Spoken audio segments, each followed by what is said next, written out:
at alam ko, di na kailangan patapatan ng lente. Malinaw para matang may gradong 20-20. Isa kang maitim na babae, sa madilim, magulo, madugong mundo lumaki. Pero sa kabila ng lahat ng yun ay wala akong pae. Kasi mula nung ako'y 15, seryoso na ako sa pagkilati sa'yo. Ewan ko lang kung yun ba'y napuna mo, na mula pa rin nga ay Pasay kaysa na't Bulacan. Pinagsisiksikan ko sarili ko at pinagtutulak-tulakan. Papuna mo lamang na handa kitang ipaglaban. Sa nangingitit na init at sa kasadlakan ng ulan, pakinggan ka na mahusay at malumanay. Nakasubaybay lang sa'yo pang habang buhay. Sabay ka nagnanamnam sa pagkainan. Wala agahan, tangalian, merienda at hapunan. Dahil na ba ako naghihintay sa inyong bakuran? Kaya ako'y nakikiusap lamang na ako'y pagbuksan ng pintuan. Maraming nagsasabi na maraming nabibighani sa gandang mapangulayaw at natatanghing galaw. Ang gabi raw ay nakakaakit, lalo na ang kirot na hatid ng dilim. Lahat ay nagnanais na makalapit at makatikim ng mga nakaw na pait. Pero hindi niyo ako masisilo. Lahat kayo kilala ko.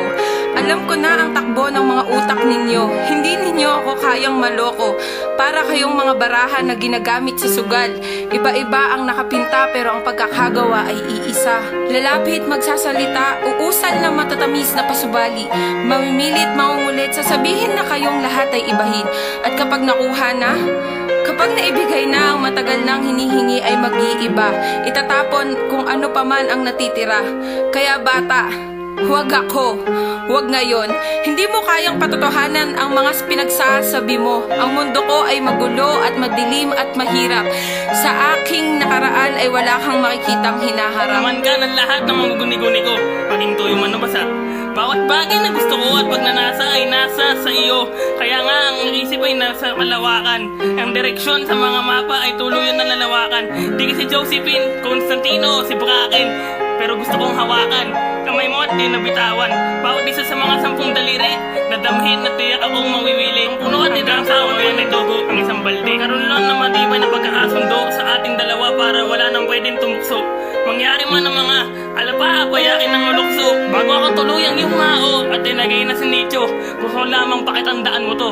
Itong yaring huling iwiwika ko sa iyong irog ko. Ang puso ay tenga at ang tenga ay puso. Ang pintuan ko ay nakasara pero wala namang kandado.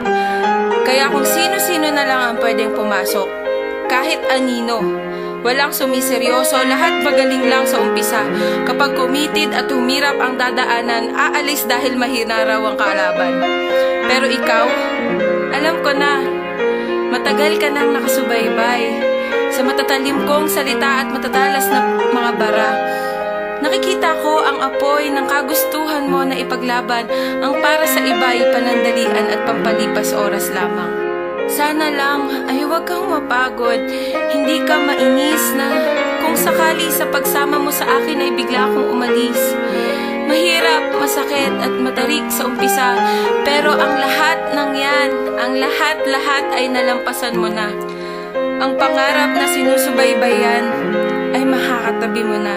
Kaya ngayon, bibigyan na kita ng pagkakataon na ipakita sa akin at sa mundo kung gaano mo kagusto na ipaglaban at ingatan ako. Sa init, sa hirap, sa saya at sa ulan, pakikinggan na ang mga katagang matagal ng pinagsisigawan.